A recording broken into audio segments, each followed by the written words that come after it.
Yo, take it personal. You're checking out Take It Personal with my fam. Yeah, y'all. Checking out the Take It Personal radio show. Yeah. It's your boy Falmont. You already know what it is. Right now you're checking out the Take It Personal show. Nothing but the real hip-hop. Hip-hop. The way it should be.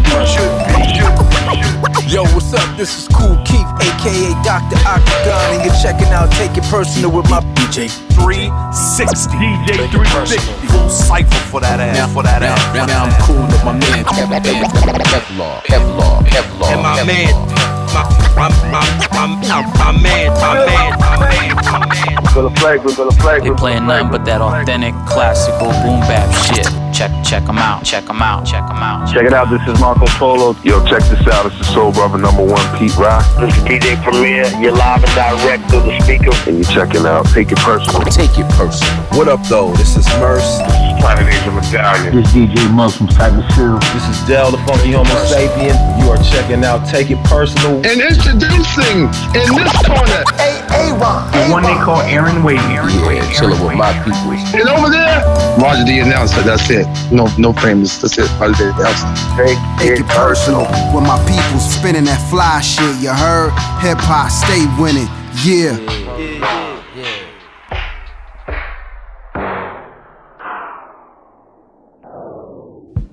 Ladies and gentlemen, we have the man who I consider the GOAT, Mr. DJ Premier, has returned to Take It Personal Radio. What's up, DJ Premier? I'm good, man. How's everybody?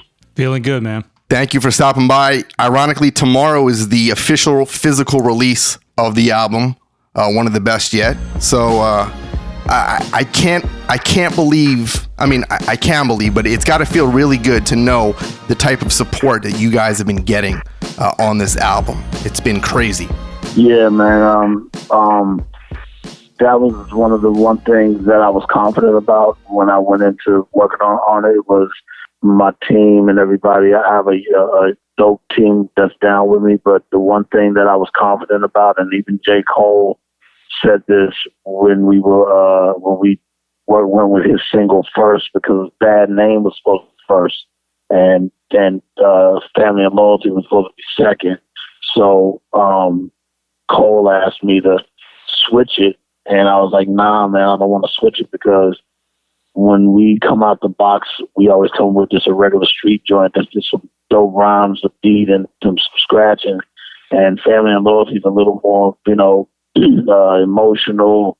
It's more, a different mood, a different feeling. And I didn't want to come out with that as our first song. And he was like, look, man, your audience is already built and you are going to be fine, because once they hear that you got a new album coming or just a new Gang Starr, anything, all your fans are going to run to it even before they hear it, because they're going to trust you.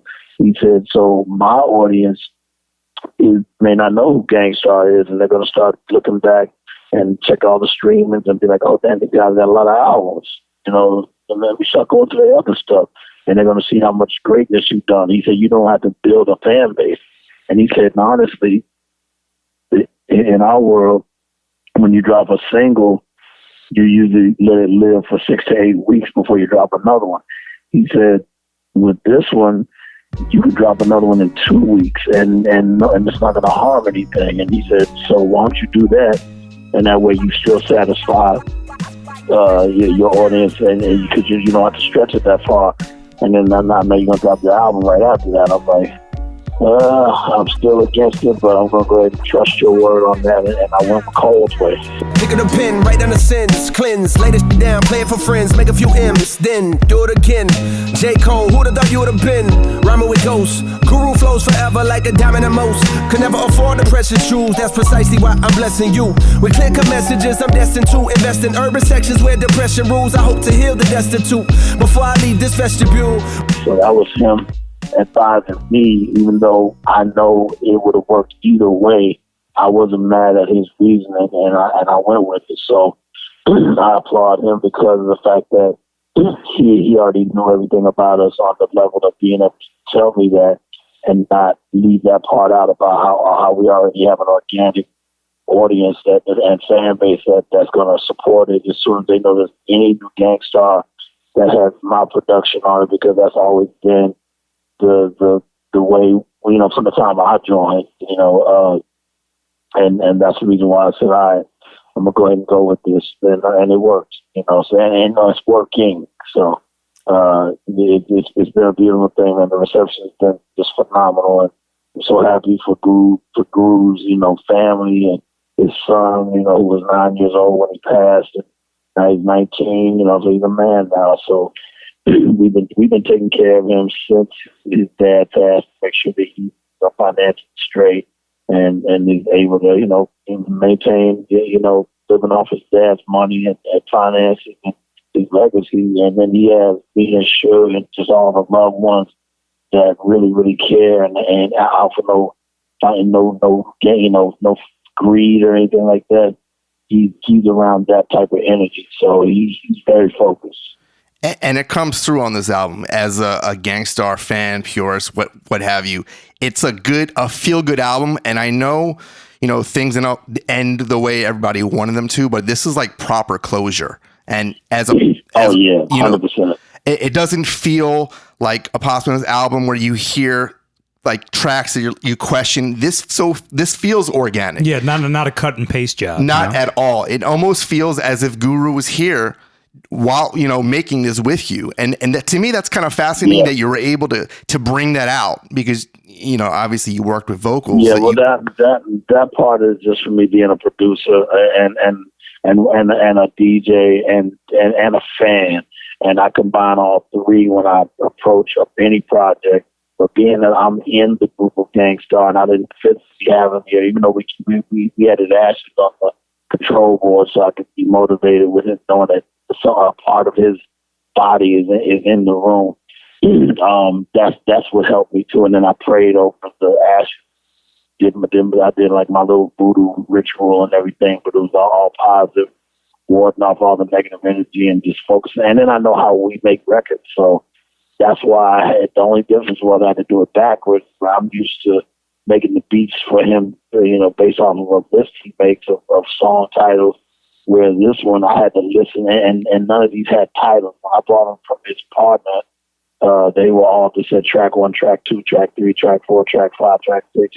So I would just either go by what he said in the hook or something he said in the line, and I would just make I call them dummy names. I'll just make a little dummy name that could change later, but just something for me to go by, because I can't go by track 1, track 2, track 3, because I'll get confused. So I had to listen to his lyrics. And then after listening to the lyrics, I got to say to myself, okay, well, this one's dope. I bought 30 tracks. Some of them were not that good, but I felt like, I'd rather own them than him. Mm-hmm. So let me buy them anyway. You know what I'm saying? So I bought them, and and again, there's some more bangers, but when it came to shaping an album, I just pulled the one that really stood out to me, where it sounded like I could turn it into something. And then, like you said, I wanted it to feel like I'm not salvaging some old rhymes that just are so out of date that even a dope beat won't save it. You know what I'm saying? And it does sound like, in my whole, even other people and friends of ours that we've known for years that's been down with us, even when MOP and all them came by the studio to record, they were like, yo, man, it sounds like he just wrote this shit. So it was definitely a emotional time, but I was very excited through the whole process. I knew I could make it work, just based off of me knowing how Goo likes to, make joints. Like, I know what he likes. We love the same thing. Yeah, we fought many a times, punched each other in the face, everything. And even after all that stuff, we'd go out to the bar and get drunk and hang out and grab some shit, and back to the crib. And that was routine for us. So, all the fights we had, and all the arguing over stupid shit. I mean, it was usually just unnecessary arguments. But I would always do what I could to avoid going there, because I have a temper too, and I don't want to get to the level of fighting and stuff, because I can't. It's hard to stop me when my temper goes that way. And I'm not a shit starter. Guru will start shit with you and not care how you feel. If he's in that mood, and he's drunk, he's not gonna let up until he just decides to let up. He's like a roach. You can literally step on him over and over and over, and you'll turn around and be like, damn, he took off. He's back up off the ground. You know, like he was like a battery, man. So it really pained me to see him go the way he did, but it ain't good. Everybody, the fans, all of us have been on tours. I lived with them from '88 to '94. You know what I'm saying? So that's 3 albums. You know, no, 4 albums really. No Moments Tonight, Got Step in the Arena, Daily Operation, and Hard to Earn. We lived together. You know, different houses, different cribs, but and even when I was producing other artists, Guru was still very well paid. You know, he had 3 houses. You know, he had 5 cars. He had tons of just success financially. So he was never starving. You know, even if I'm out producing 5, 6, 7 other acts, we always, and during that time, we took 4-year breaks and we reunited to another solid album.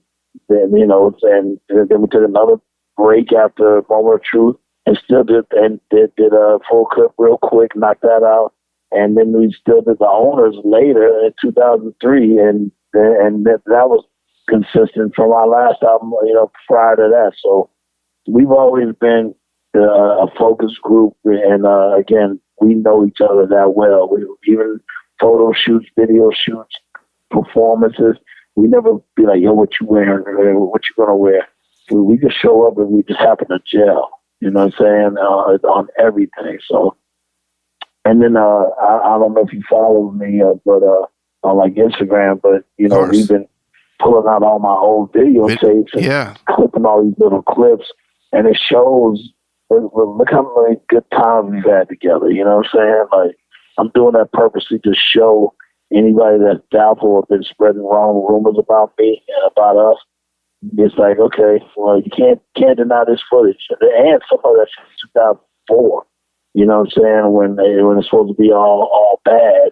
Everything looks fine. We're joking around, we laughing, hugging each other, the whole 9, you know. So I don't think you need to justify that. I think everyone really knows the history and the relationship. Yeah, the fans know. You're always going to have those people out there, and we know what Solar's saying and doing, but the reality is no one's really feeding into that. Everyone knows the legacy you guys had, the brotherhood you had, the history you had, and you can't deny that. And this album just reassures everybody of what you guys really were. And that's why I said it's a feel-good album for me, because it is that closure. As a Gang Starr fan, we wanted to hear another album, and it comes. Which brings me to my next question. When did you consciously make that decision to purchase those tracks from Solar to do this album?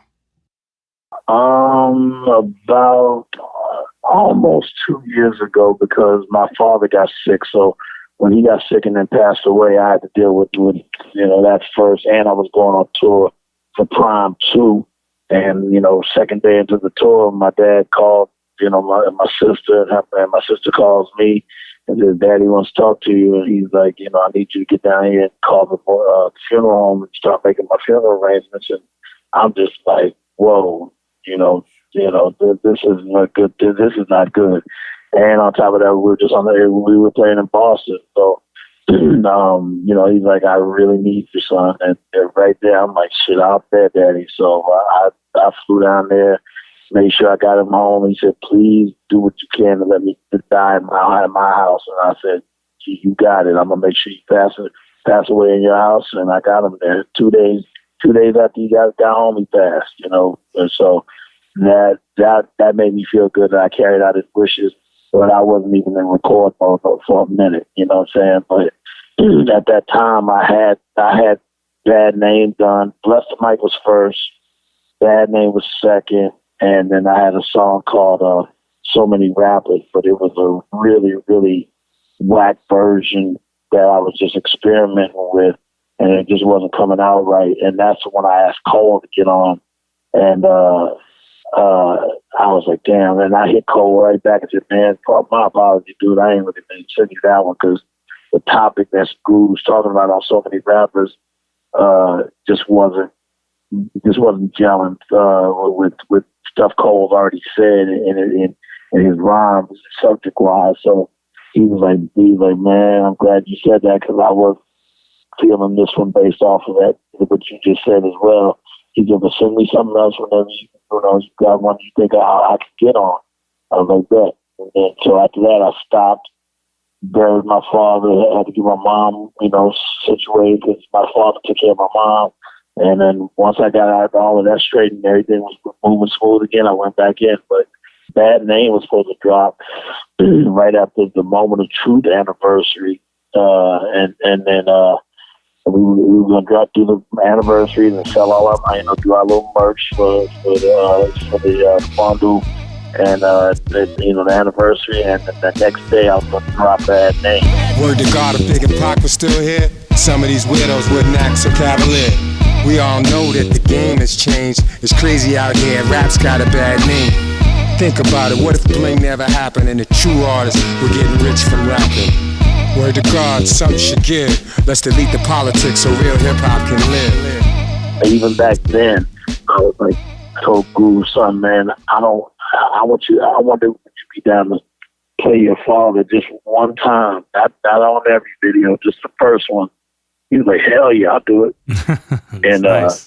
And even back then, I was like, damn, man, you got dreads. I said, can't really, your father never had dreads that long. And he's like, nah, I'll cut it. Let me know whenever we're going to shoot it. And damn near a year and a half later, I still have that same vision. That whole vision of that video was my vision day one. And I told Spice Adams already do all of this almost a year and a half ago that this is how I want to shoot it. And then that was still my vision. So even with the J. Cole record, I wasn't ready to have a director for that yet because we knew that would be our second single. So I said, we got time to come up with that one. But when he said, let's switch it, I didn't have nobody to back out. I was like, damn, I don't even have an idea for this one yet. That's when I called Fab Five Freddy and said, yo, man, can you help me shoot this video? And we could come up with a concept together. And then I told him what I visioned. He told me what he visioned. And first thing Freddie said was, man, I ain't like that fake wheel letter shit that I saw with Guru Pass. I ain't like all that. We need to reenact that wheel and clean up that and make it fly. And I was like, all right, well, write a treatment and send it to me. Send me the treatment. And when he said what he wanted to do, send the Guru's son into his family. As soon as they saw that, they were like, yo, that's dope. Yeah, let's ruffle some feathers. I'm like, I'm with it. And then we shot it. We went to North Carolina and shoot Cole's part.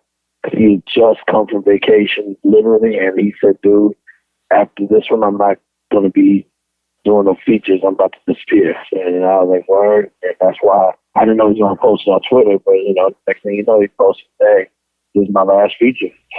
So we shot it. Then went back to New York, went to Harlem, and shot the rest of it.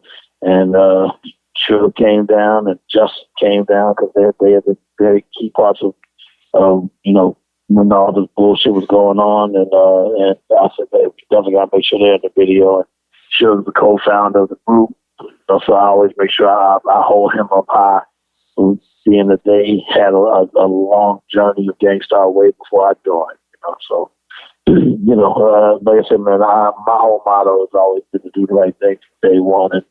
And I just knew that dude had some music. And I went to court. I was going to court with his family. So I was there to witness the doctor, the oncologist that operated on him all the way till when he died. And, I was there. So I got to see it myself with all the live and the line on the old. I got to witness all that shit. So now I just got to figure out how can I get that music, because he's not going to want to sell it to me because he don't fuck up like that. So I was like, how can I get it? I just been thinking like this for 7 years. It took me 7 years to get it.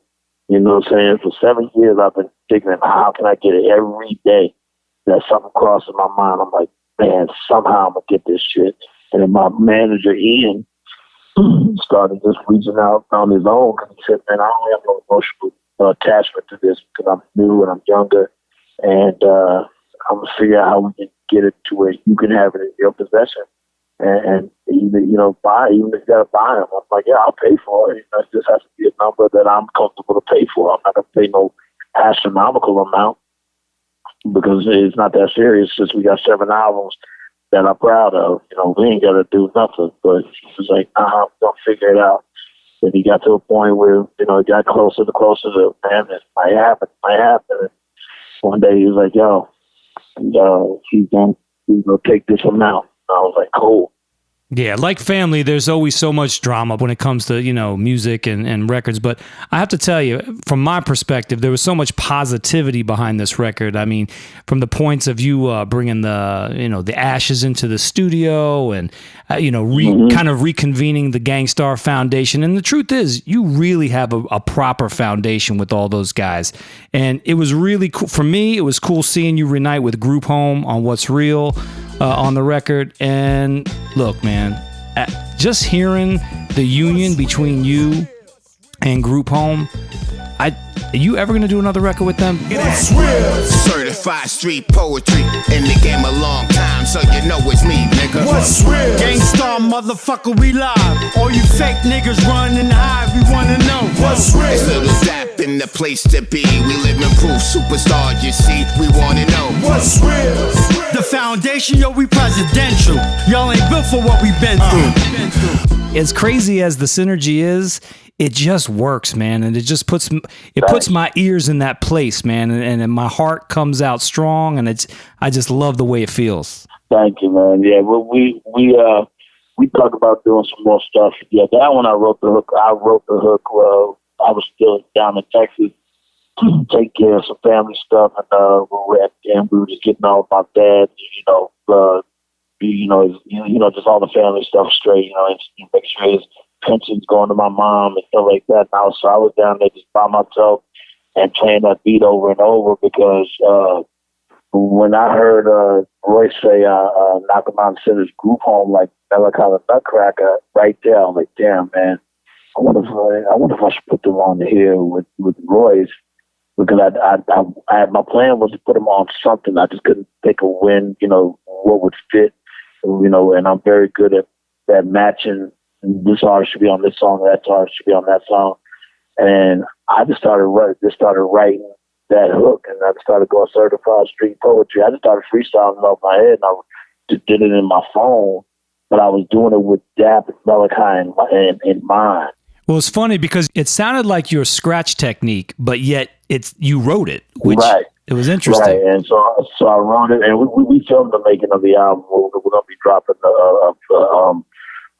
that Gang Starr documentary. We're still finishing it because we have so much footage from 1989 all the way to 2004. I mean, we've already dumped over 1,000 hours of footage. So that's why, again, all the stuff we've been doing little short clips because we don't want to put all of it up where you get the beat of it.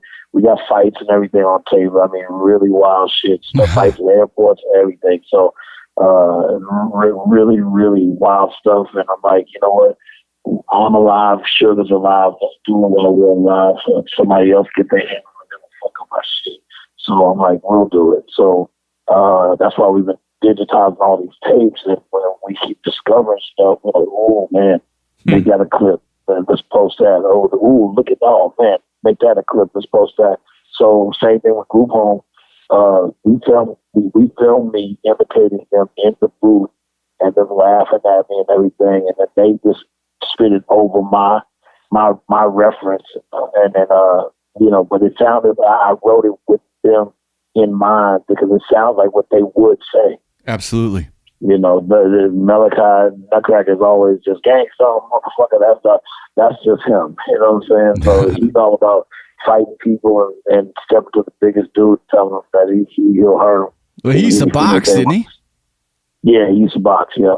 So yeah. So I just did it basically with them in mind, and they just wrapped over my reference. It's not, and from there we recorded it, but like I said, we filmed all of it and everything. So it'll show me acting like I'm Dab, acting like I'm Mel, and all that stuff, and just having a nice laugh or whatever. Me and J. Rue were talking about, man, it's been so long, we should definitely do another album. I told when the time is right, I'll do another album with him. So, We got a long way to go. He's out in Berlin, isn't he? He lives overseas, right? Yeah.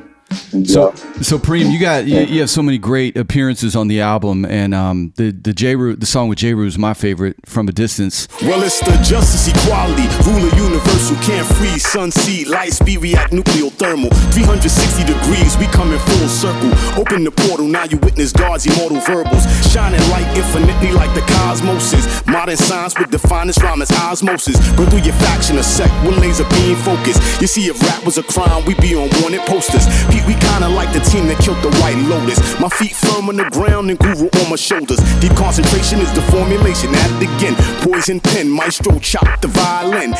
The line that stuck out to me the most was the line from Royce about having the ashes on the console. Were there any other appearances that you had planned on lining up for the album, but it just didn't shake out? Yeah, I asked Drake to get on it because I had just done Sandra's Rose for his album. So I was like, maybe get on this, but he was so deep into getting his tour together, it just wasn't the right time for him to just knock it out real fast. I needed it done like really, really yesterday at that time. So from there, who else? When Kweli said his Gang Starr, Black Star Gang, I said, yo, yeah, I need most Steph on it. And he was supposed to do it. I kept stressing them, and it never got done. And I would say, you know what? He owes me, so I got to do this show in Colorado in another week. He's gonna have to give me a verse, and I'm stressful about it. Before I do this show, and if anything, I'll do a part 2 to Business of Art. And because we plan on doing remixes, things like that. Just play Mathematics on loop I was just about to say for that. about an hour and just remind them. Yeah, you guys have made some magic with that. Beats by Preemo for all of my people, Negroes and Latinos, and even the gringos. Yeah, so one of him, Nas was supposed to get on it, but it just wasn't clashing right at the time. And honestly, Nas was like, I'm just not in right. I just have no writing in me right now. And if I'm going to do it, I got to kill it because, I got to sound as good as Guru. And I just have no writing feelings right now. So I just don't want to half-ass it. And I respected that. What I'm saying? Me and Nas go way back. We talk like that. We hang all the time from here to there. So I was like, nah, don't even trip, man. So good. I ain't even mad at you. I was going to ask Jay, but I was just like, nah. I'm not going to even approach him about it. I'm just keeping moving. But it would have been cool to have him on there. But, I didn't think that's it. Nah, go with your gut. And Kendrick, they said right now he's locked in on focusing on what he's got to do next. So but as soon as I gave it to Cole, he immediately hit me back and was like, after he heard it, like, it took literally 10 minutes. I showed people my text when I gave it to him, and 10 minutes to the T, he said, bro, I have got the chills right now. Like, yo, this is dope. He's like, yo, what you put on his vocal? And, he was, he's the producer. He was asking what did I use to texture his voice to sound like that on the beat, all this stuff. I was like, man, just gave him some stuff of what plugins I use and this and that. And we started having producer conversation. He's like, yo, I'm definitely on this. I got you. He said, the only thing is I did more than 16 bars. Is that okay? I'm like, dog, you can do 1,000 bars. I don't care. Yeah, whenever you're done, I'll move the hook and arrange it myself after you spit what you got to spit. And he did a great job with the verse. I'm still bugging off the Nas story because he's the one who broke this story in my mind on social. It's like... Yeah, well, I asked him to let's reenact the I Chill skit. And when I explained it to him, he was like, all right, I'm going to send you a little voice message on your text. He sent me that. And then I just took the same music that Lost Professor was playing in the background on the original by Chill. And then I just, just timed it out. And my boy Poe, who was my videographer for Live from Headquarters, I was like, yo, just film that off his phone real quick, and then can you blend the audio and just leave the camera staring at the phone. And he's like, all right, cool. I'll take it home and send it right back to you. And by the time I got home, he was like, yo, check this out. Tell me if you like this. And I was like, that's perfect. And I said, man, when we launch this tomorrow, and it's going to start everything off when people see this little skit. You two tease us for, it seems like decades now. Because when that little teaser dropped with Nas, my first thought was, oh shit, this is coming out on Mass Appeal Records or Nas and Premier finally coming to fruition. Like, this is gonna happen. So to hear, the story that he wasn't in the writing mode is a little crazy because, oh my God, can you only imagine? But I have to say this, as far as the album goes, it doesn't feel forced. You hear a lot of albums with a lot of guest appearances. It like Dre said, hearing J. Rue and Group Home and Suge and Fox, it just and MOP. It's the original crew. Yeah, it feels family. right. It's family. You got Q-Tip, and from what I heard, and tell me this, but Q-Tip wanted to drop a verse, but he had surgery, I think, prior to recording that. Yeah, he had a minor throat surgery. It wasn't major, but it was just minor throat surgery. So when I called him, his voice was very raspy, and I was like, damn, man. I said, I sure want you to do a hook on this song. I didn't want a verse. I just wanted to do a hook. He said, well, man, I can't really record right now. He said, just send it to me.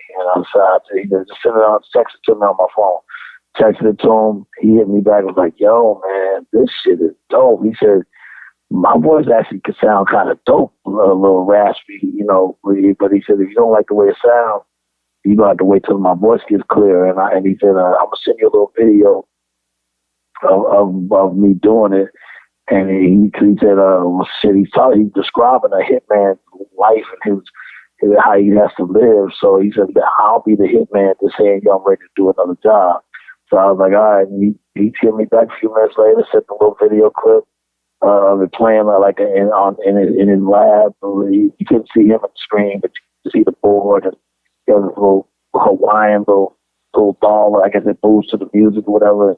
It was like moving around, and he had all these billboard like lights and shit. So he played it. He turned it on and goes, "Yo, you like that?" And that's how the clips ended. I called him like, "That's it. That is perfect." He said, "All right, I'll send you the vocals." And he sent me the vocals right away, and I flew it in. You got the bag pop, I got the thing. It's in the sling. Here it is. Let it ring with the or do a lawnmower style. You got the bag pop, I got the thing. It's in the sling. Here it is. Let it ring. I got potatoes and the mufflers and the whole thing with the. It sounds like he was totally doing that off the cuff. Not only that, I thought he was in studio, so I was like, I had these like visions of these two like amazing production minds together, and I was going to ask you if there was any like clash on synergy or anything like that. But that's the great thing about this, where we're at in hip hop. I mean, if you guys ever collaborate, the greats just come together, we can work forever. Yeah, you're right. You're absolutely right. And for us to be, in our 40s, I'm 53. Guru's would be 58. Would be 50, 58. For him to he would still be around like that if we were in the lab together working on an album. So, but I that's what I already told myself. If it sounds like it's gonna sound like the Biggie duets, I'm not putting that shit out. Well. And like I said, it does not sound like that kind of an album. When you got the acapellas from Solar, did you hear them first before you bought them, or you just? Yep. Okay. Yeah, I wanted to make sure I wasn't getting jerked. So you knew what you were getting. So you didn't have that much material. First time his lawyer brought it, I was like, I said, we can't see each other because I didn't want to see him. And I didn't, I just know where my temper would have gone. Mm-hmm. So I was like, I don't want to see him. My lawyer was like, "Oh, just have his boy and bring it to you, that you hear him, because you got to know if these rhymes are familiar to you." And so first time he brought them, they were all snippets, like fade out after 30 seconds. I'm like, nah, no deal. Yeah. This is bullshit, And then we had to set up another meeting because I was like, how do I know that don't really fade out like that. Like you still rapping and the volume fades out. The second time we brought him in full, and I said, I was like, started hearing shit like, oh man, I definitely killed out. Ooh, looking down, you just silently to myself. That's when I said, yo, it's probably live, man. It's get to work. So I just want to give our listeners a little bit of background, because originally Solar said he had nothing of Guru, right? And it was years he was throwing this under oath, right? Under oath. Yeah. Damn. And like he came out after all these years like a fucking cockroach, and decided, hey, it's time to make some money on this situation and basically exploit Guru. We wanted to give a little backstory to the listeners, letting them know that Solar obviously didn't. Who was lying. He said he didn't have anything, and then he did. Hey, when this is all said and done, this motherfucker is going to go down as one of the biggest villains in the history of hip-hop. But I got to praise you, Preemo. You've always taken the high road with this, and it's very admirable. Most people would not. And I don't condone violence, but I don't know how in this day and age, when you have Big Suge and Freddie Fox, who looks like Vin Rames, how does Solar walk around, getting away with this? Is what I just don't understand. Not every bone broken. You hear me talking, hillbilly boy? I ain't through with you by damn sight. I'ma get medieval on your ass. Well, the best way is to not run into anybody, and he's never around where we are. So, I'm pretty sure he's smart enough to not, be in any of our territory, because, all of us know how to fight. I can fight, Suge and all of us fight. I mean, Guru and all of it, even Guru can fight. We've been in so many fights, even with MOT. I learned how to even use my left hook because of Billy teaching me how to throw my left better. Because he said if I didn't get perfected, I could end up getting my jaw tapped where my left could protect me and knock somebody down. So he used to always mess with me, get me improving on my left punch. And one time he started playing around with me, throwing punches at me, and my left hand is swung right at Billy. It didn't connect, obviously, because we were playing around, but he was like, yeah, you got it now, okay? So now my left is always ready when it needs to be used. But, obviously we're just not in the same area. I mean, we were to the point where when Guru was going to be performing at SOBs, we were like, yo, we're going to that show, and we are going to corner him and find out why the hell he's breaking out on us, disappearing. What the fuck is going on, yo? And then the day of the show, they canceled it. And we were like, oh boy, I had to think twice. Like,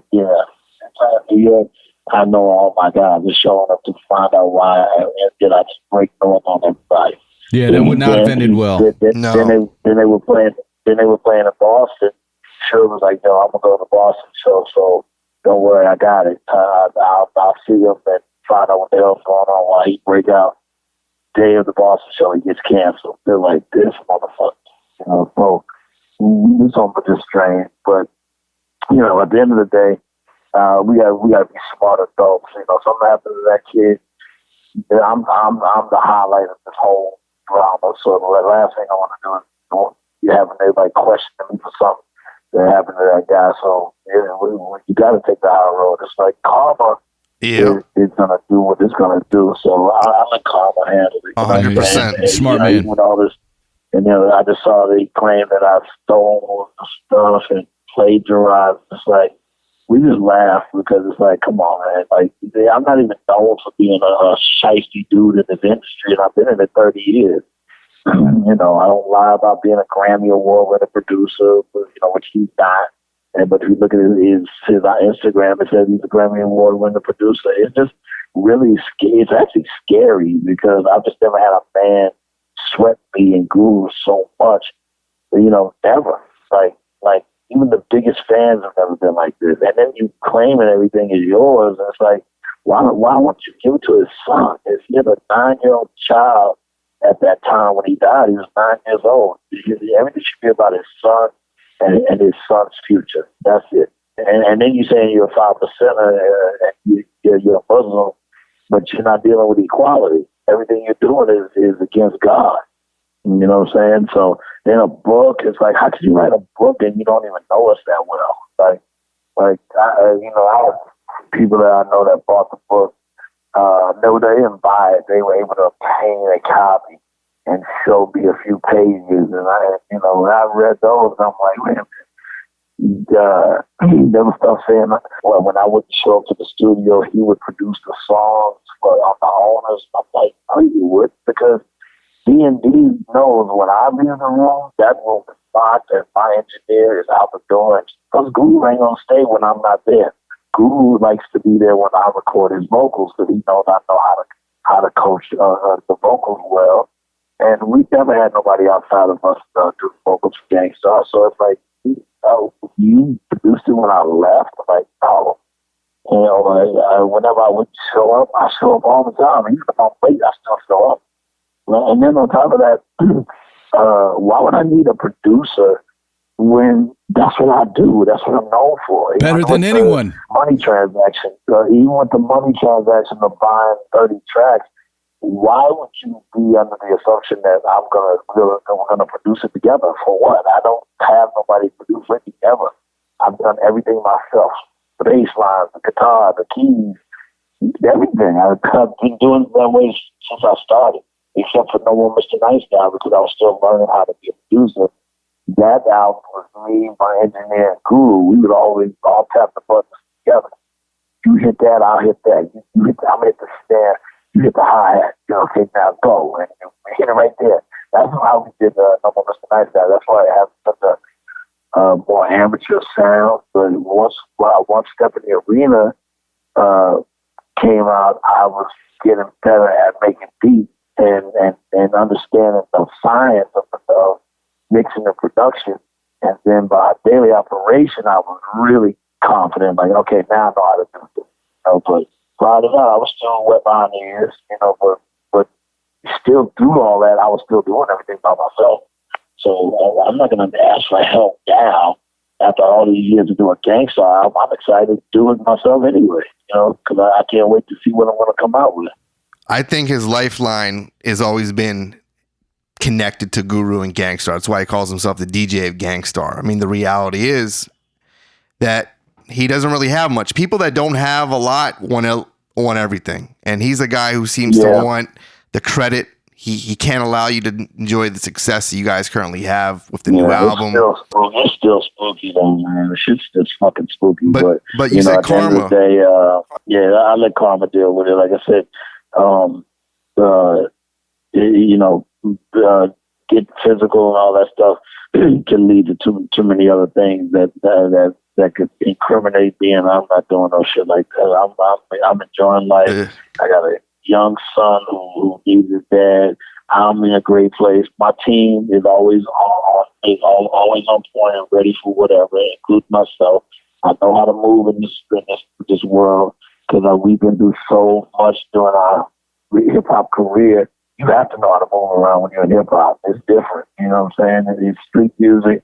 You're dealing with knuckleheads. You're dealing with people that want to rob you. You're dealing with gunplay. You're dealing with all kinds of crazy stuff, fights, brawls. Just so much stuff. So with all of that, that's another reason why I've been smart with how I move and smart with how I handle all of these issues.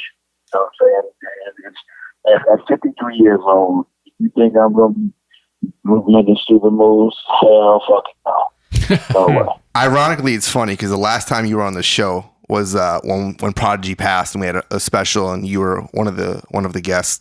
And you were talking about you guys getting into it. I think it was Jack the Rapper with Prodigy and fight. So it seems like for a guy that I don't think we associate you with being physical. Like you've always been classy. You've always been maintained a certain.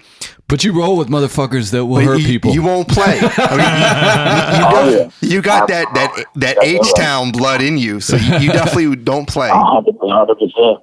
And got no Prairie View in there too. Which is where I moved. We moved to once I moved out of Houston. The town is called Prairie View, and that's where I went to college. A&M. HBCU college, and we're in the.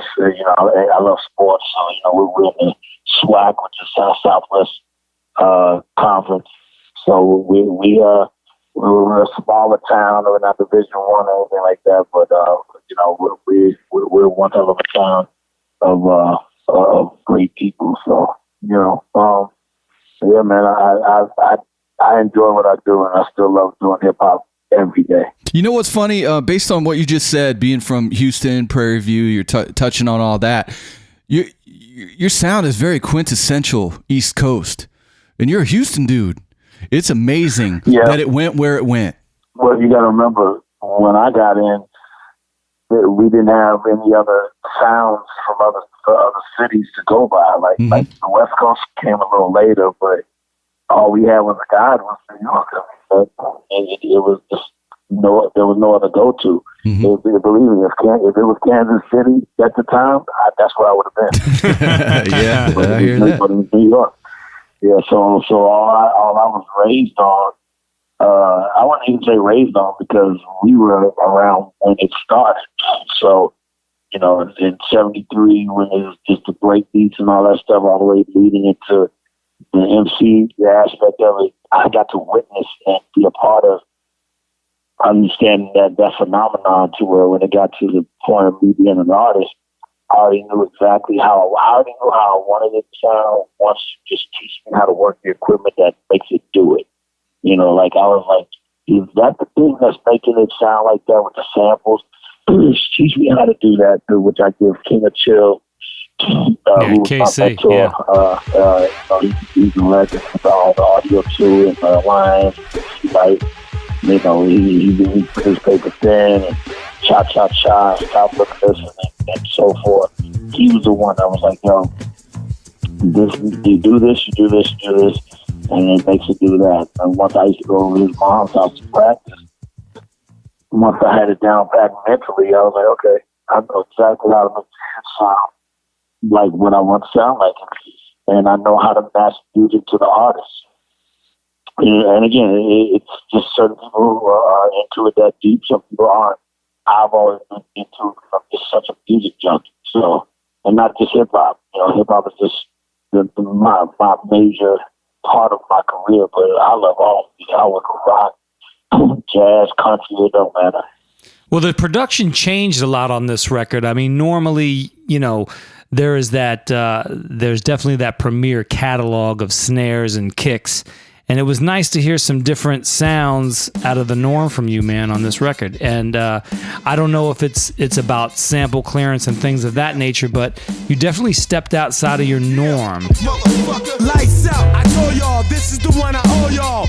When you see me, act like you know I know y'all. No one but a law could hold y'all. Average motherfuckers can't even handle what I told y'all. Lights out, I told y'all, this is the one I owe y'all. When you see me, act like you know I know y'all. No one but a law could hold y'all. Average motherfuckers can't even handle what I told y'all. Lights out. It was just like I said, I just wanted to sound like a very different but still solid Gang Starr album. And then they had to match the artist that we were pairing up with. You know, so, and it sounds like a continuation of where the owners left off. You know what I'm saying? It doesn't sound like you know, like I said, it doesn't sound like a salvaged album. It sounds like a complete Gang Starr album. All the way from the artwork, you know, from going through Danny Hastings' old Hard to Earn photo shoot. Ian going, yo, look at this big top groove sitting on the couch. That shit's dope right there. I'm like, yeah, it is. He said, yo, maybe that could be what you use for the cover. I'm like, yo, you know what? Because J. Cole was the one that was like, no, it should be a vintage picture, not some of your more recent stuff before he passed when y'all was still together. And he's like, it should be something more vintage. That's why I said, you know what? Danny Hastings, we started messing with Danny from Hard to Earn all the way to all of our other albums, all the way from Hard to Earn, Moment of Truth, the owners, Ansel Clips, and shot the Brent Rollins, who did the art on all those albums, including this one. So then I said, Danny, you got the photo shoot of Hard to Earn? He's like, yeah, I'll send you a Dropbox. Started going through the pictures, even the one with Bad Name. I don't know if you saw the artwork for Bad Name. It was blurry. Have y'all seen that? Yeah. He's really blurry like that for real. So that's why I was like, yo, man, it looks almost like that ghost. It was gritty. I was like, that's another one. Yeah, let's pull that one too. And all that's from the Hard to Earn photo shoot of the pictures we did use. But when Cole was in the video shoot saying, let's shoot more vintage, that's how we ended up saying, let's take this one right here.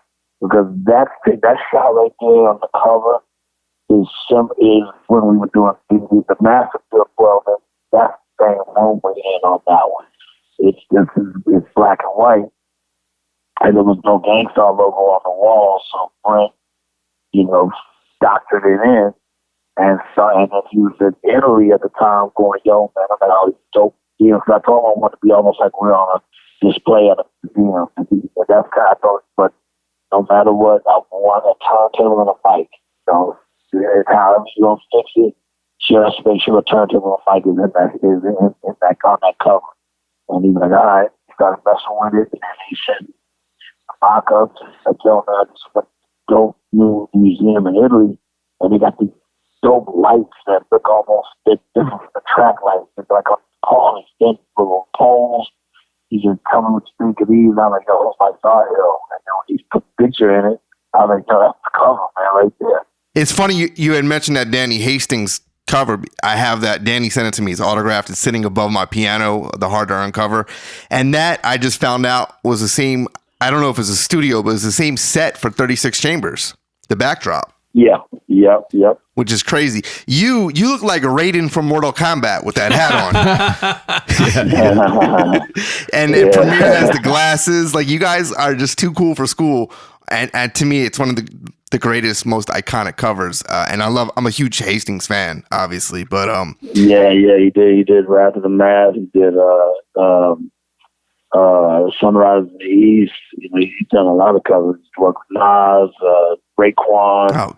KRS. Yeah. He's done everybody. And Hastings is a legend, and he's archived like that golden era of hip hop. Everything links right back to Danny. Yeah.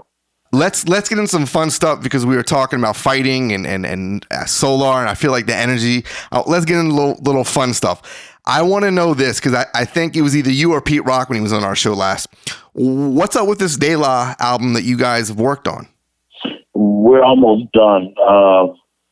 We started off where we let each other hear the first 3 tracks, and now we're in a battle situation where Pete doesn't want me to hear the rest of his, and I don't want him to hear the rest of mine. So that's good energy. This is good. Yeah, it's getting good. So it's almost like a friendly battle, but we're both bringing the noise. It's going to be a dope fucking album. Have you guys named that record? Nah, not yet. We're just doing the tracks, and they come up to New York and they go sit with him, and it's like, I'll call Pete like, yeah, you're a sucker, man. And he'll be like, yeah, it's gonna be go. Is it track for track? Right now we're like, you do 8, I'll do 8, and then let's see where we are. Yeah, I think it's a tale of the tape on that one, man. Shit. Yeah, but I'm coming with it. I got some heat, man. I'm not playing. It's fucking daylight. You know how excited I am as a fan? Oh, yeah. If this was the 90s, man, and we were still cassettes, it'd be side A, Premier side B, P Rock side, or vice versa, whatever. December 6th, it will be the vinyl of the album, and now we're about to make cassettes as well. Oh, wow. Nice. I know I ordered that. I think I ordered it off Amazon a while ago. So that's good to hear that the date is the 6th. And the physical comes out tomorrow in stores. Yep. So that's great. So we talked about the De La and you and the Pete Rock. I love the way you guys together. Yeah. I know you've always talked about doing an album. We've already heard about the Nas thing. Maybe we need to have Jay diss Nas again to get him writing again for you, because I think you and Nas before it's too late. Like, we do want to hear that. I mean, that's something we've all been waiting for. But you know what? So do I. Can I make a suggestion? This is a random one that may have more likelihood of happening, but I would absolutely fucking love to hear you do an album like Bun B, or even just Houston cats like K-Rino, or even Face. K-Rino, K-Rino, we already talked about doing a project, and me and Bun, I asked Bun to do one a while ago, and he was like, I don't have time right now. I was like, okay. And now he hits me up, this is before the Gang Starr album dropped, or even him knowing about it. He's like, yo, you ready to do it? And I'm like, damn, man. I said, damn it, Bun, I came to you first. And he was like, I know. He said, so let's do it real quick EP. And I'm like, I can't right now, but I said, I'll tell you why later. And I told him about Gang Starr. So he's like, well, we've talked about doing it, me and K-Rino and me and Bun B. For sure. So you nailed it. I nailed it. Shit. That's it. I mean, because I'm thinking Nice. you could do a West Coast album. You could do an East Coast album. I would love to hear you do a Southern album. Yeah. And I'm mixing the NYG's album right now. I did the that whole was thing. a question a lot of the fans wanted to know. When is that album dropping? We're finally finished. We're just mixing it right now. It's a dope album. It's really, really gonna. I can't wait to y'all hear it. I'll even take it a step further. You could even do the next installment of Jazzmatazz and bring shit back. Now, a lot of our listeners don't even know this, but you were actually offered the original Jazzmatazz project, and you turned it over to Guru. Yeah. You want to talk about that a little bit and give them a little insight? Guru just was tired of, during the 90s era, we were being called jazz rap because of the whole jazz samples that I was using, and but we weren't rapping about jazz, even though we did a couple jazz tribute songs like Jazz Thing and Jazz Music. But those were dedicated to our grandfathers who were jazz performers and fans of the music, so we did it as a tribute to them.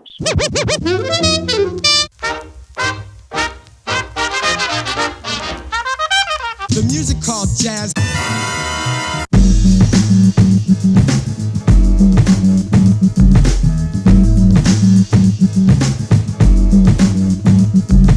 Its roots are in the sounds of the African, or should I say the mother, bringing us back again. From the drumming on the Congo, came with a strong flow and continued to grow. Feet move to the beat of the tabalo. Now dig the story and follow, for then it landed on American soil, through the sweat, the blood, and the toil.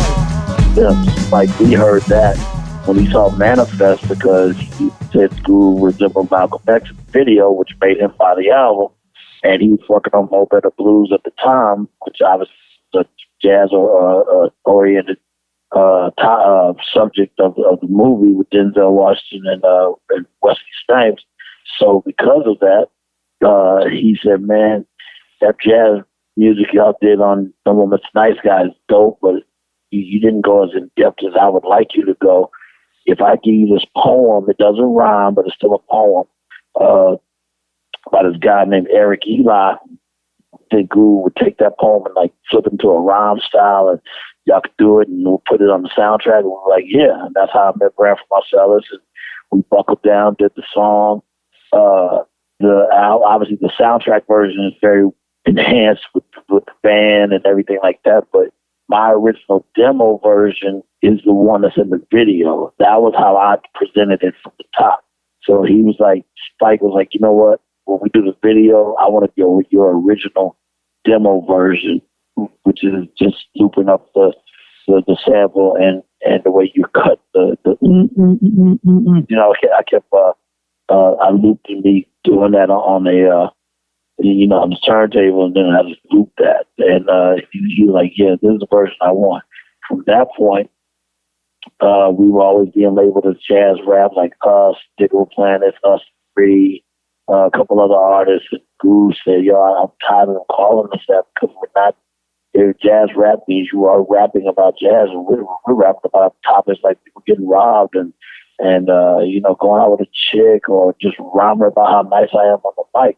So when the project was pitched to me, I was like, well, man, since I'm producing so many artists outside of Gang Starr when we have a break, why don't you do it? And that could be a new project that you do aside from your Ill Kid project and your Ballhead Slick project. And he was like, cool, I got to figure what to call it. Jay with the Damager named it Jazzmatazz. So he paid J. Rue. We picked him up in Guru's car to pay him the money because he came up with the name. That's crazy. Yeah. So I was like, yo, you do it, man. And in that way, and Guru said, yo, this would be dope because it'll protect Gang Starr from being labeled as that. And then I could just do this whole other thing. I was like, exactly. So here, take it. It's all good. Great story. I didn't know that. Great story. So those... Yeah, J. Rue named it. That's why even when dudes even that guy's even claiming that, Jazz is mine. It's like, no, man. That's Guru and J. Rue that created that. Patrick Moxie, who was our manager at the time, and Patrick created Payday Records. That's why all of us were being managed by Patrick. Patrick was like, yo, as long as you produce Move On with J. Rue, I'll put all those on my label and I'll cut him a check. He gave us like $150,000 per project, and we gave that straight to the guys. We didn't, we gave them the money. Those Jazzmatazz budgets were much greater than what you guys were probably Oh normally yeah, used they to were seeing. like those were like $600,000. Right. I didn't get one dime. I did my shit for free because it's cool. It's like, yeah, no, I got you. He's like, I gotta have a Preem joint. I got you. That was cool. You passed it off too. Yeah. You had mentioned J. Rue and going back to the album where it feels good to not just hear you guys, but it's like a reunion of sorts. Like the guys are all back together. And I know J. Rue's in Germany, but nowadays it's very easy to work together. That chemistry, I mean, it sounds like, nothing changed. Like you guys were back making, music like it was the mid 90s again. It's my favorite. Can we expect to hear more material between you and J. Rue? Yeah, 100%. We were talking about doing another album together. Really? So we definitely said that, man. I definitely want to do another album for sure. What's the title of that one? Sunsets. Oh, yeah.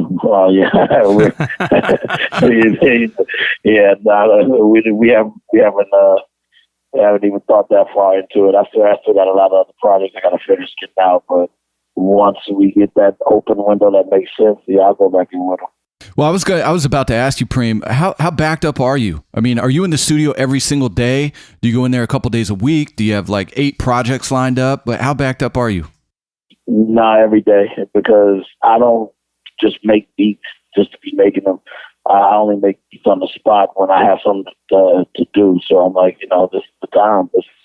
Let's get cracking. So I go every day.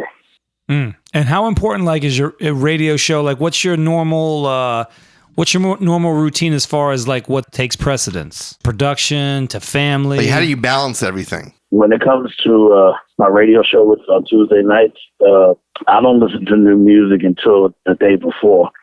And I just thumb through everything real quick. If it holds me between, a good, 20 seconds or so, then I'll kind of listen to it a little bit longer. And, based on who it is, especially if it's somebody I'm not familiar with, and I'll put it in the folder for, it'll be it always updated every week. So it'll be the newest folder. And out of that stuff that I listen to, the stuff that's not really hot, I just delete it and take it out of my computer, and just, I might not even do it that day, but I know what folder to throw all that other stuff away. And then from there, I don't have a set way I mix. I just being I know that that's the latest folder for this week, I just go, you know what I'm saying? Like I'll figure out what I'm going to start with. And, once I know what I'm going to start with, then I just freestyle everything, and I think it's better that way because you're doing live, so you got to constantly be on point to like keep the flow of the show going. And when I script it, I just use my Instagram, like see what I posted the last 5-6 days prior to Tuesday, and then I'm like, oh yeah, shout out to so and so who had a birthday, or stuff like that. But we don't have like notes. We don't have anything. A piece of paper we pass around, talk about topics.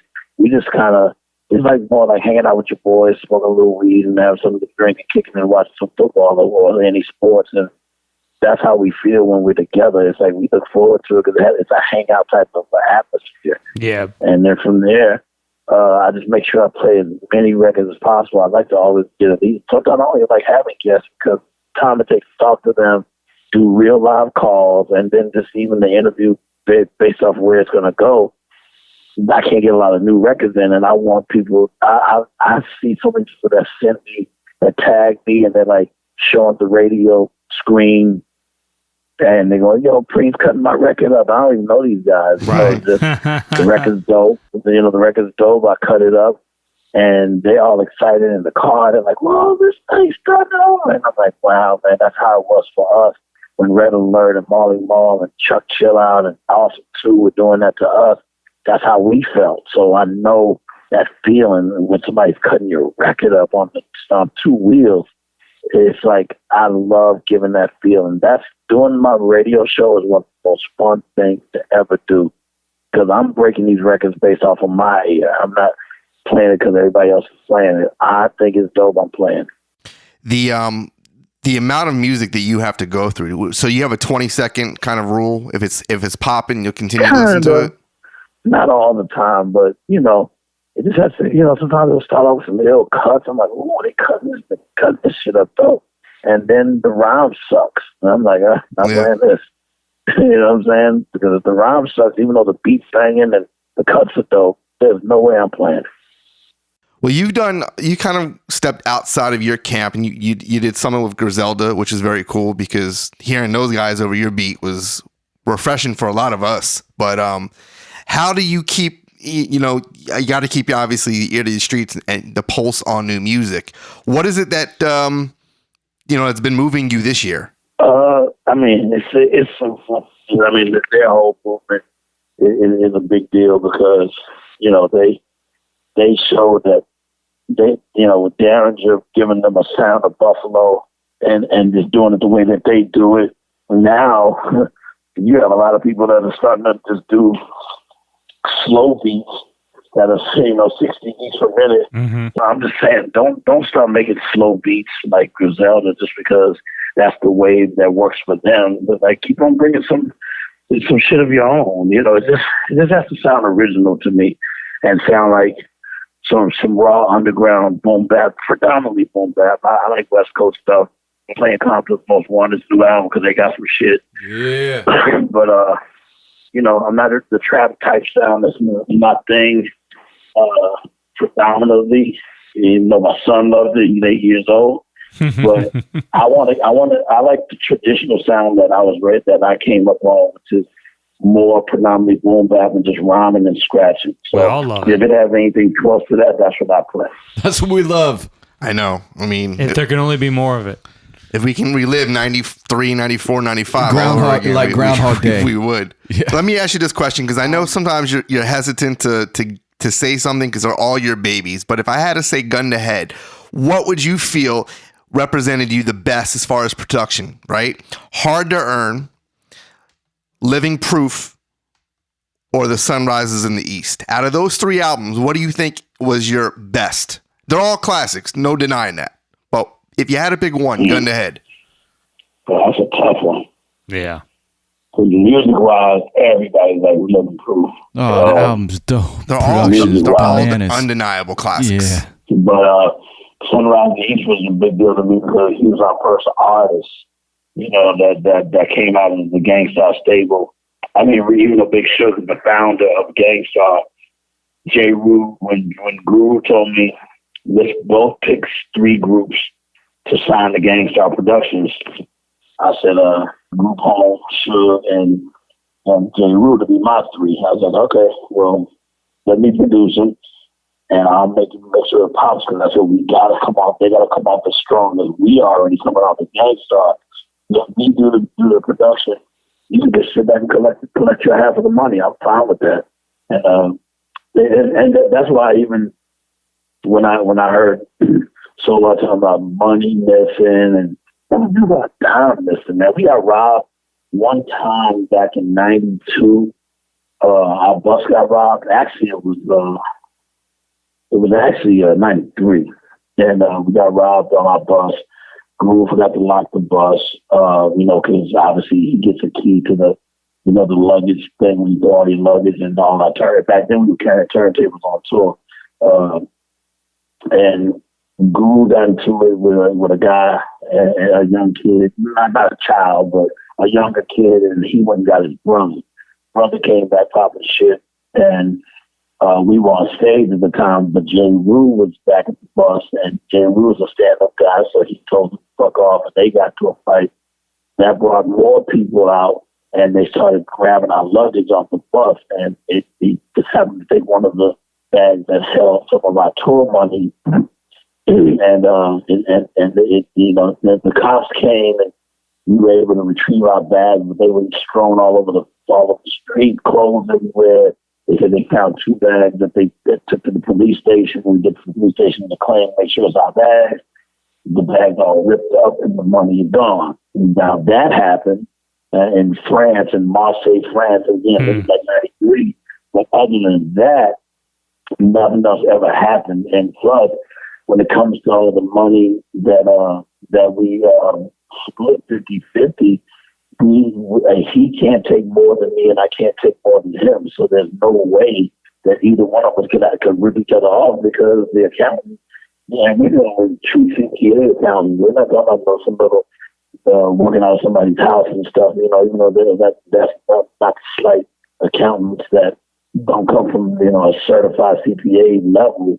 But we were a major company at that time where if he takes out $100 and I don't, he owes $100, or I can take out $100 to offset the balance. And sometimes I would, sometimes I wouldn't, because we were both bringing in money on solo stuff and together stuff. Solo stuff, he dealt with a different accountant, and so did I.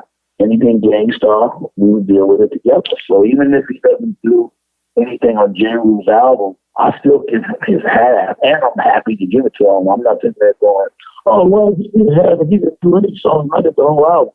Nah, that's we're business partners. Like, that's cool.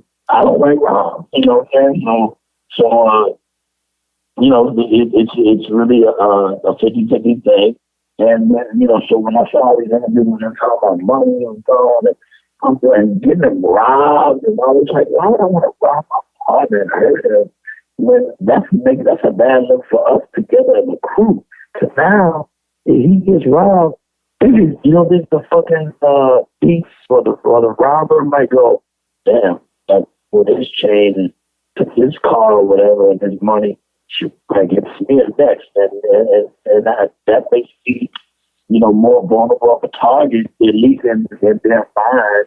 So the land is embarrassing. Be like, yeah, you go be getting robbed. Like, I don't want you knowing that shit. That shit is heavy and embarrassing. So why the hell would I want to be Bobby Hodge or a friend of mine just because we had a few fights here and there and have somebody put the gun accidentally goes off and kills him? Like, come on, we're not foul people. There's a difference between being a bad person and a foul person, and I'm a people. So that's why when I see him just talk, I'm just like, yo,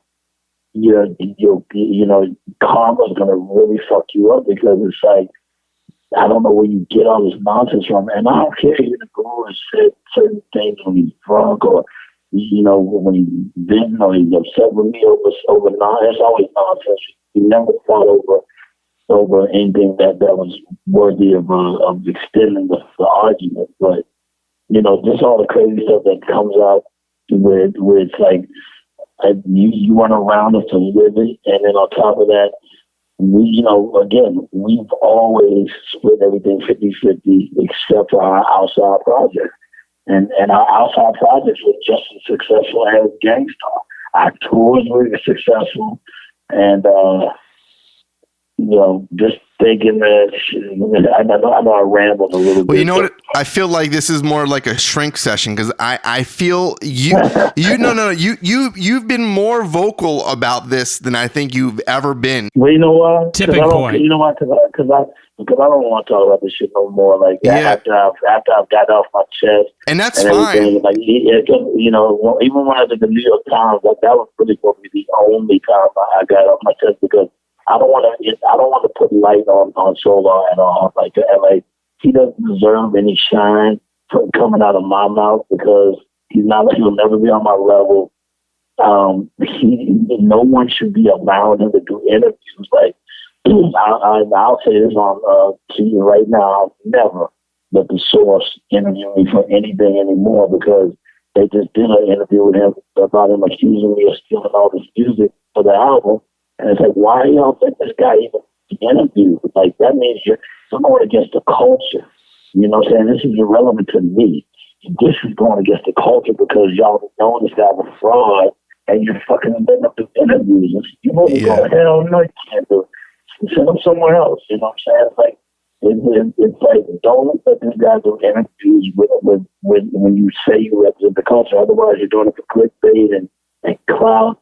Oh, we got a response from him. It's like, don't. If he wants to respond, let him find his own way. But don't let these publications allow him to be violating our culture like that. That's just foul. It's not cool. Pitchfork, I had the same thing. Pitchfork had a guy review our album, and he's like, bad name sounds like an old man telling kids to get off his lawn. And he's just saying all this stuff foul about Guru, and I'm just like, yo. And he gave it a 6.3 out of 10. I wasn't even worried about the rating. It was more the way he wrote and bashed, the album. After the song, after the album's over, it's hollow and there's nothing there. And again, I don't mind them not liking it, but you're writing it like you just can't stand us. And I'm not buying that. So, let those type of guys speak on us and throw shitty darts. Not fucking with you. I think everything goes out the window after he fucked with Guru's nephew at the hospital. So, like, after that point, it's so fucking dirty with him and his wife that it's impossible to even bring this guy in. So many people 10 years ago, maybe a little more, when Guru was doing a lot of interviews, making the rounds for Bald Head Slick. And one of the stipulations, I know it wasn't Bald Head Slick. It was Jasmine Taz. Was it 7? I was actually one of the last people to interview Guru and Solar. Okay. Yeah.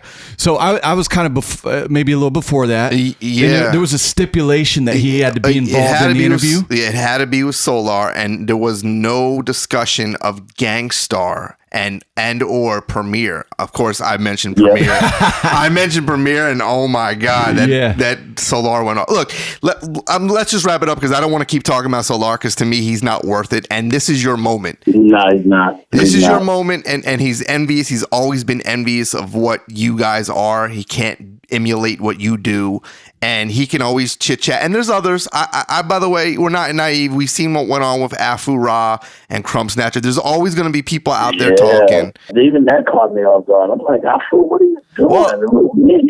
Man, you a boy. It's like, we're cool. We ain't got no beef. We ain't got no problems with each other.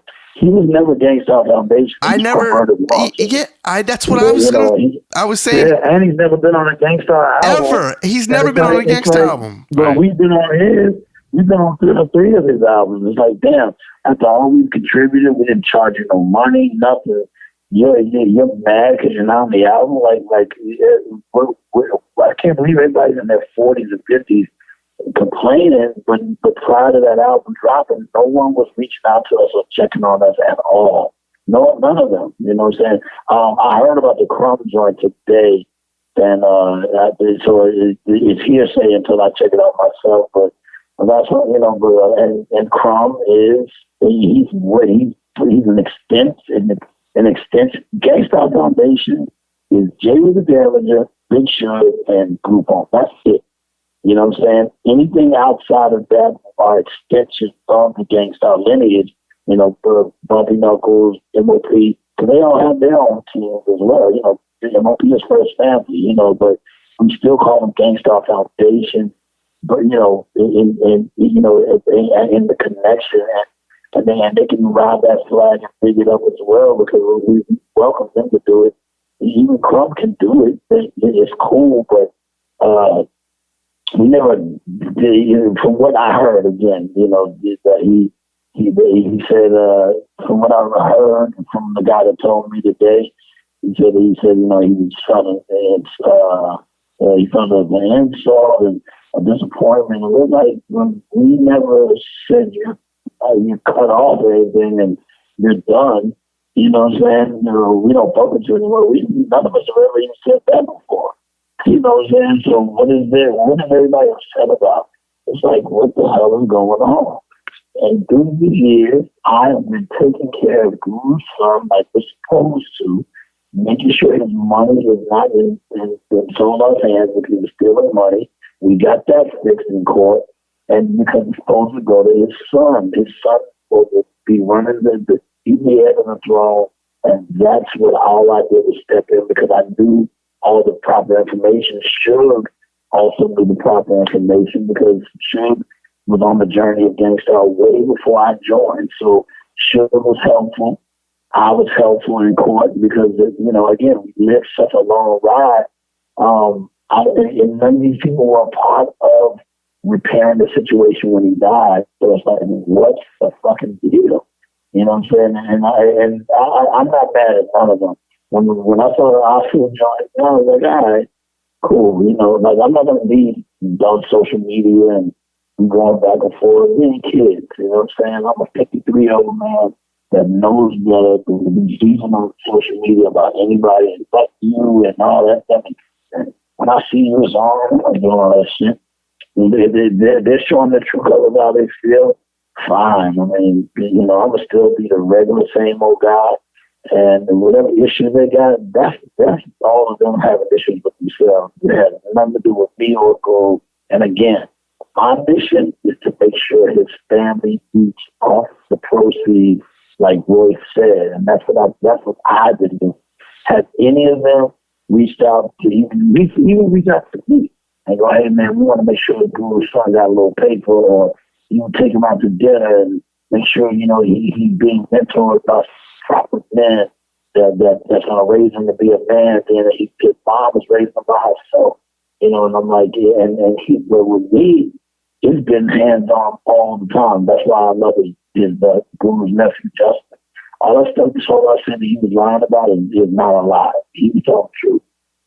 His brother Denzel, I love him especially because he convinced me to go to the hospital and see him, and I didn't want to go. And he was like, "You got to go. I don't care if nobody else in the family gets to go, or even if everybody goes, you got to see him." And I was like, "All right, man, I'll think about it." He goes, "No, you go. You find a way." And he said it like that. I was like, "All right, I'm going Monday." It was like a Friday or Saturday. I'm like, "All right, I'm going Monday." And then I went, so I went in the task to get in there. I'm sure y'all see the interviews. But I got in there, and I got that closure. So the next thing that hit my mind once he passed was, man, I know he's sitting on music somehow because that dude records a lot. You know what I'm saying? I know Guru's super work ethic. So I was like, if I could find a way to get my hands on that shit, man, I know I could do another album. And again, 7 years later, from still thinking that way, I finally got it, so I've been there, that's why I sleep well at night. I don't know why everybody's upset that they're not on the album and stuff. Like, this is not new on putting an album together. And then on top of that, I knew who to call it based on what the words said to be. When I heard the lyrics, they had to speak to me, you know what I'm saying? And once it spoke to me, I'm like, this person will fit on here. This person, even with Lights Out, I don't like when Guru yells like that. But shout to Aguilar, who actually wrote that hook to the original. Aguilar wrote that hook, and it sounds like an Aguilar hook. Hey, yo, it's the new millennium, and I'm taking over, Ballhead Slick, Ill Kid Records. Me and my whole clique, you know what I'm saying? Coming from the bottom, the underground, straight on up to the T.O.P. You know what I'm saying? Putting lights out. I told y'all, this is the one I owe y'all. When you see me, act like you know I know y'all. No one but a law can hold y'all. Average motherfuckers can't even handle what I throw y'all. Lights out, I told y'all, this is the one I owe y'all. When you see me, act like you know I know y'all. No one but a law can hold y'all. Average motherfuckers can't even handle what I throw y'all. Sounds like Aguilar. And Guru did it with him. He gave me the original version. And when I heard it, I'm like, yep, that's the original way. When I bought it from Guru, there was nothing there with just Guru vocals. Everything else had been deleted. I don't know what the original session was like because I've never heard that song in my life, ever. It was done in 2000. We didn't even know so about it. So how did he have it? And we knew him in 2002. How did he have it? Due to the sensitive subject matter at request of DJ Premier, we cannot air parts of this exclusive interview. However, we will air the interview in its entirety very soon. And on that note, let's get back to the program. Oh, wow. Okay. Yeah. I was waiting for the answer. I'm like, did he tell me? Did he tell me it was J. Rue and then I just didn't hear him? Okay. Harder. I did all that on purpose. I said, and then I'm going to say, man, how you like that? And when I say that, just give me like a month or two, and let's see what happens, and you know, to this the end of this garbage shit going on, and then I think it'll even be more special then because you will have this proof. You know what I'm saying? Because I'm not gonna talk about it anymore. Y'all the last one I'm talking about this shit. Well, I had to press in London this weekend. And go out there, and I'm gonna dance around it as much as I can to not really go there because it's already been put out there. The New York Times was the most out there, and Rolling Stone was very accurate as well. And then everything else was what you saw me say on Ebro and Hot 97 and Apple Music and Breakfast Club this way.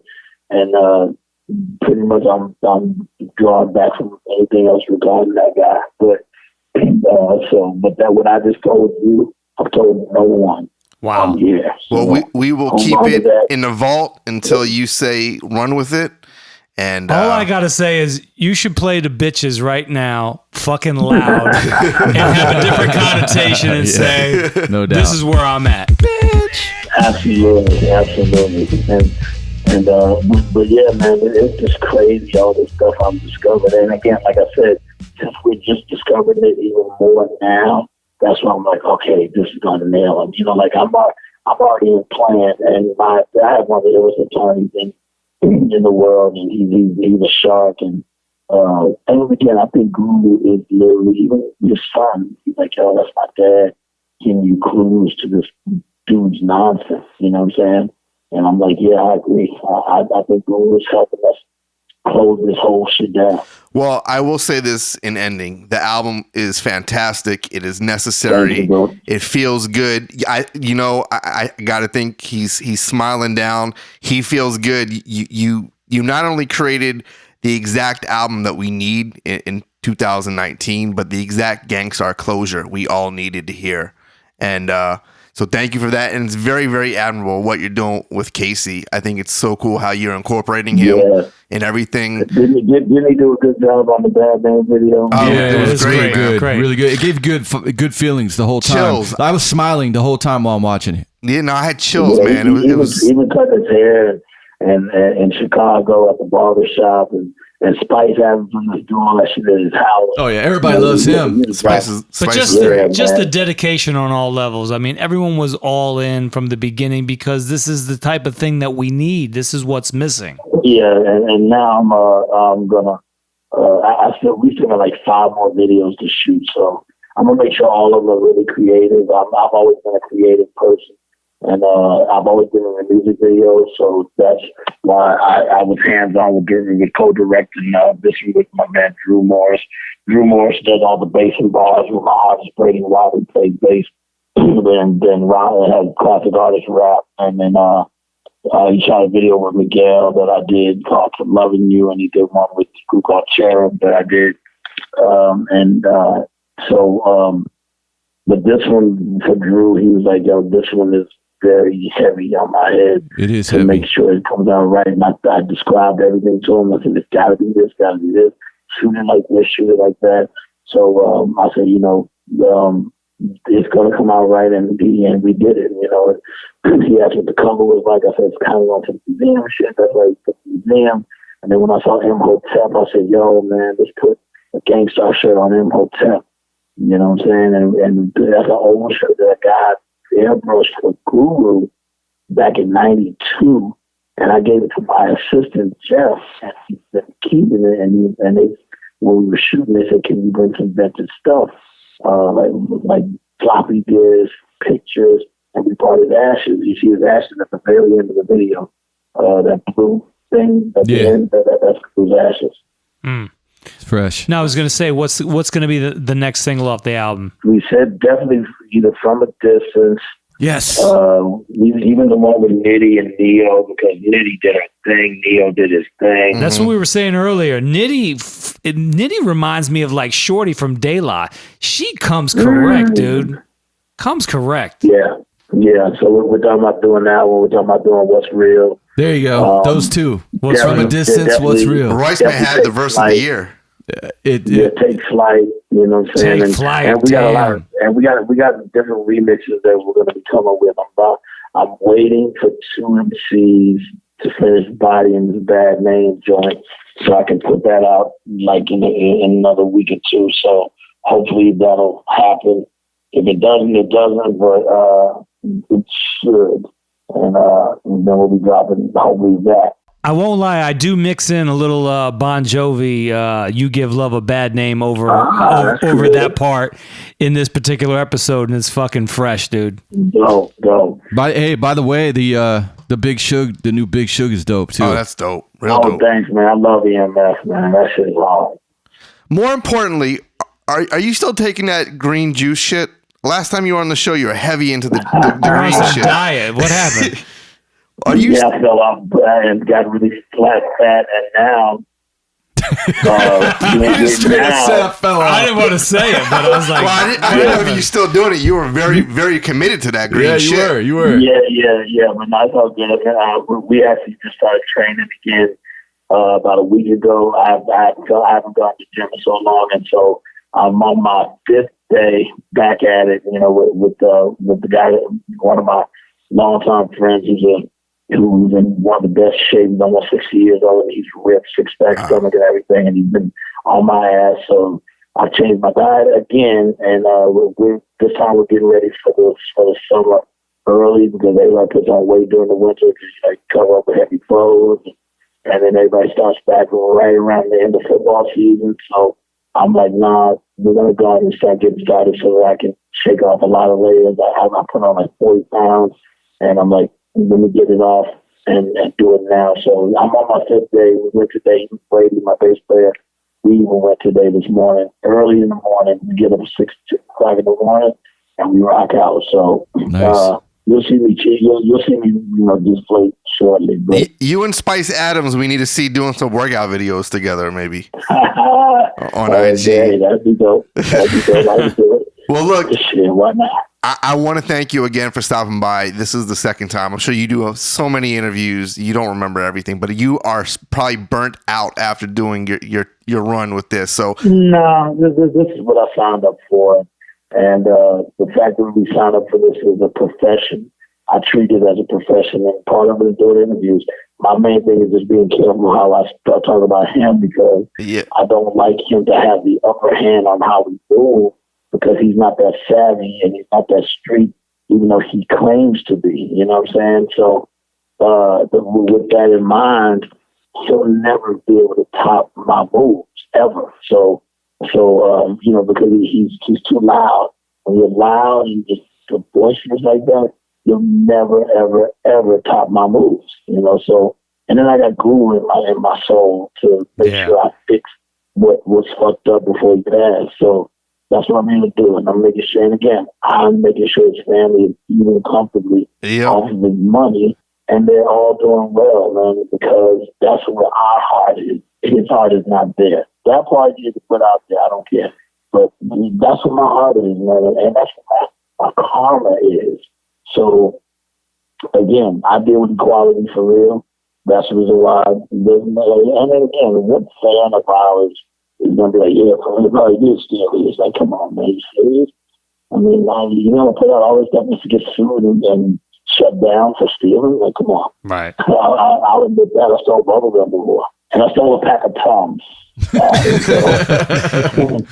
After drinking a whole bunch of whiskey one night with the boys. I did steal some Tums. So if you want to call me a thief, I apologize. I stole. You're doing good things. You're a good man. People, look, I know everybody knows, man. Everybody knows. It really, you could tell it's gotten to you, and the fact that he's come out. Let's just put all that aside. You're doing great things.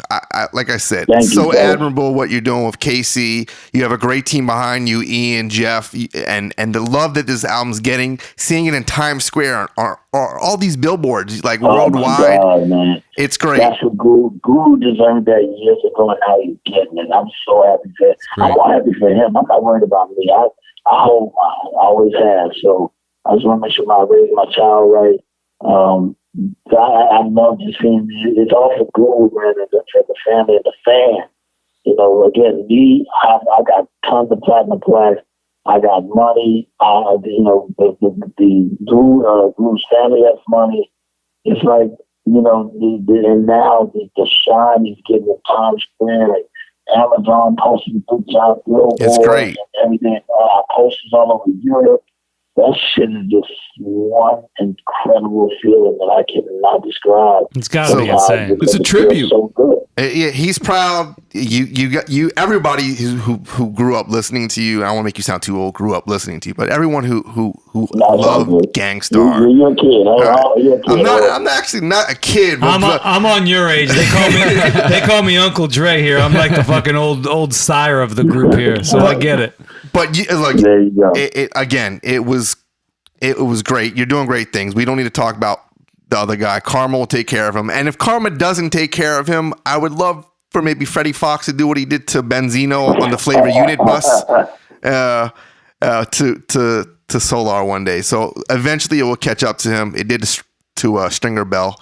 But listen, Premier, I can't thank you enough. I thank you as a hip hop fan. Thank you as just a good person and really doing. You're kind of like the uncle who looks after his brother's son when he passes, and that's what you guys are doing. 100%. And you know what else, man? All of us know each other's families. My father and his father, the Groove father, God bless all of their souls because they passed, and his mom passed as well. But they're fraternity brothers of Omega Psi Phi fraternity. Both of my moms were teachers.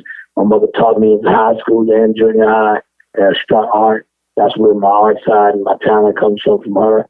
And then on top of that, we don't even know that this guy's parents, he claims he was from Red Hook for years. Now he's from Bushwick. Now he's from Harlem. It's like, baby, you have no stripes. And that's the thing. This rap shit, everybody wants something from. And even when he's mentioned sometimes in certain circles, people are like, well, who is he? You know what I'm saying? I never heard of him. So I just don't know. We don't know anything about him except his government name.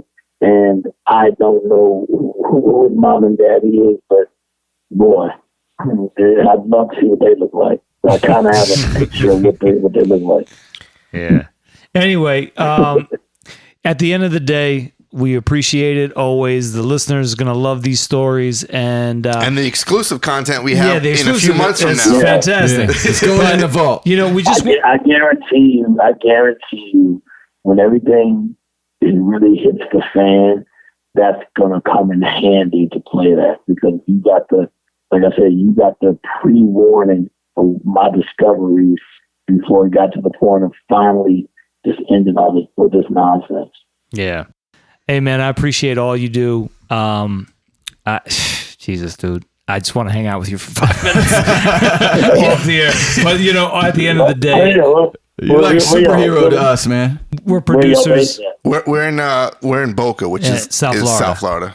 Okay, in Florida. Yeah, you ever come to New York? Yeah, all the time. And we'll take y'all out. Yeah, well, if you ever come to Miami, we'll take you out for a nice T-bone steak and some green juice to balance it out. But if I know I'm coming to Miami, same thing.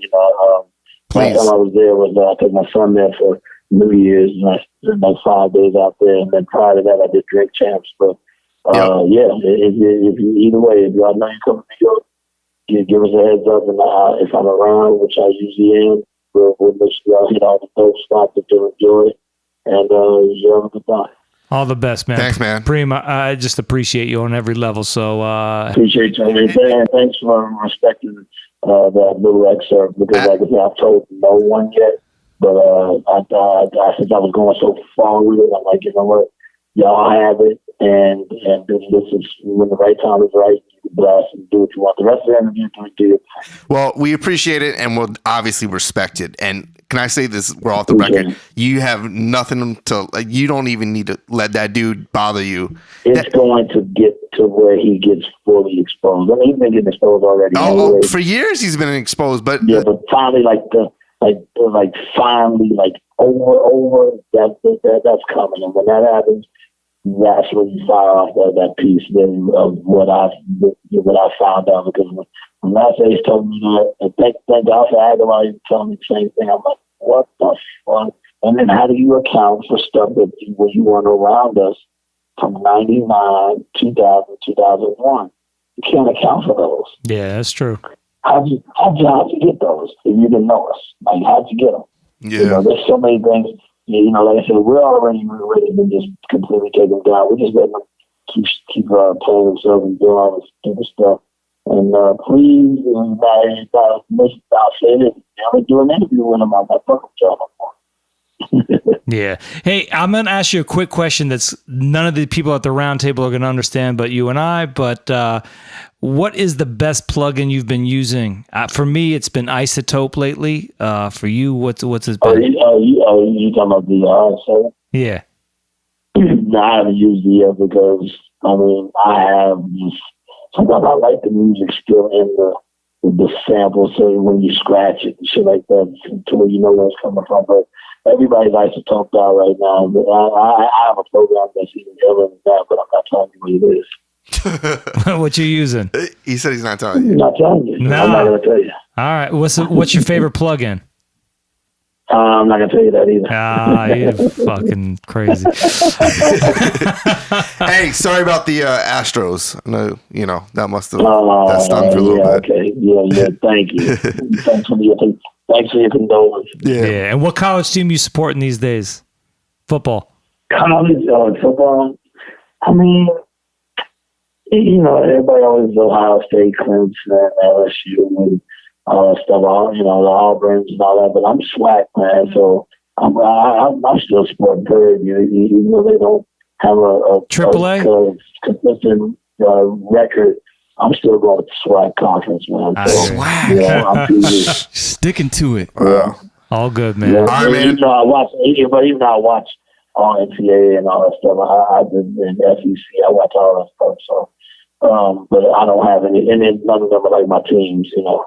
But this year they got Clemson, what, a third, something like that, or lower. That's crazy. We'll see. Yeah, I mean, Dabo's good. He's a special dude, man.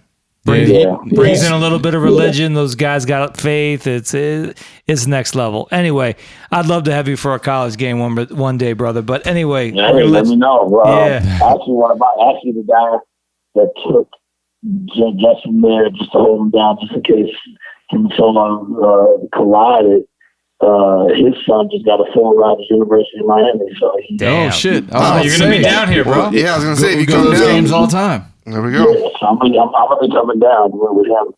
And then Suge's son got a full ride to Howard University football. So damn, nice. Two of my family members got full ride sons playing football at dope schools. All the best, man. I appreciate everything. Thank you so much. Appreciate y'all, man. Be good, Premier. Take care. Peace. All right, chill.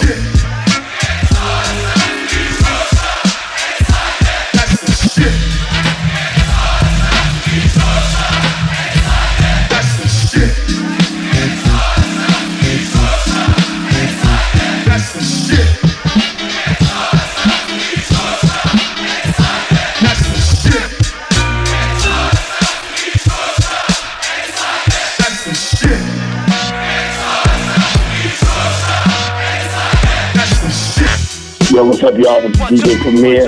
Take your personal radio and what you hear. And right now, we're about to get real personal. And y'all need to listen up because that's how deep it's about to go. All right? Chill.